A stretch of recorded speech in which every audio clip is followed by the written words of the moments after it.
महाराष्ट्राचा। नमस्कार, मी सुद्धा संध्या लाईव्ह मध्ये आपल्या सगळ्यांचं स्वागत। मुंब्रा स्थानकाजवळ सकाळी 9:30 वाजता दोन लोकल एकमेकांजवळून जात असताना प्रवासी खाली पडून मोठा अपघात झालाय। 8 प्रवासी खाली पडले असून 6 जणांचा मृत्यू झालाय तर 4 जखमींवर उपचार सुरू आहेत।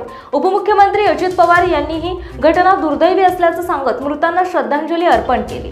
रेल्वे मंत्रालयाकडून मदत जाहीर होण्याची शक्यता असून सुरक्षेच्या उपाययोजनांवर भर देण्यात येणार असल्याचं त्यांनी सांगितलं आहे। परंतु तुम्हाला सगळ्यांना माहिती आहे की सकाळी 9 वाजल्यापासून मी इथं मीटिंगमध्ये होतो।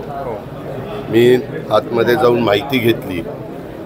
अजूनही नक्की मृतांचा आकडा हा जो आत्ता तुम्ही डिक्लेअर केलेला आहे तो आकडा तोच राहील का याबद्दल अजून खात्री नाही आहे, कारण जखमीची संख्या पण आहे।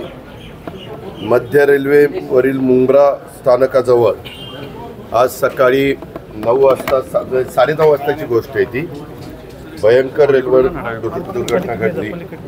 2 लोकल गाड्या एकमेकांच्या जवळ न जातात आणि तुम्हाला माहिती आहे की ठराविक वेळ पीक आवरमध्ये लोकल गाड्या जवळ न जात असल्या तरी लोक मोठ्या प्रमाणावर लटकलेले असतात। प्रवासी त्यांना त्यांचा वेळ महत्त्वाचा असतो, ऐकत नाही।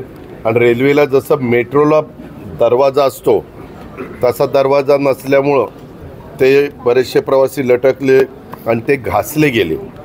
त्यामुळं 8 प्रवासी रेल्वे ट्रॅकवरच तिथं पडले आणि या घटनेमध्ये सुरुवातीचा पहिला आकडा आला त्याच्यामध्ये 6 प्रवासी दुर्दैवाने त्यांचा मृत्यू त्याच्यामध्ये झाला आणि 2 प्रवाशांच्यावर तातडीनं उपचार रुग्णालयामध्ये सुरू आहे।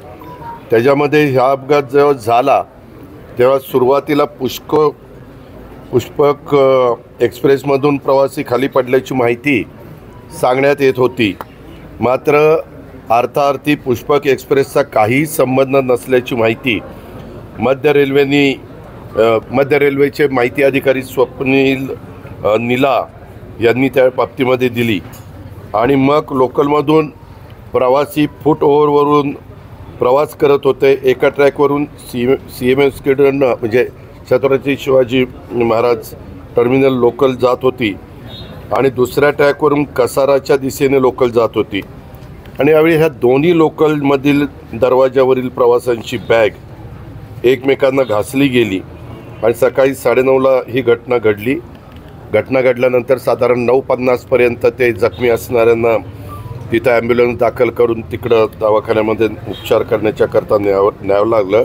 ताज्या आणि महत्त्वपूर्ण बातम्या पाहण्यासाठी आजच आमच्या संध्या लाईव्ह न्यूज चॅनलला YouTubeवर सबस्क्राईब करा आणि बेल आयकॉन प्रेस करा।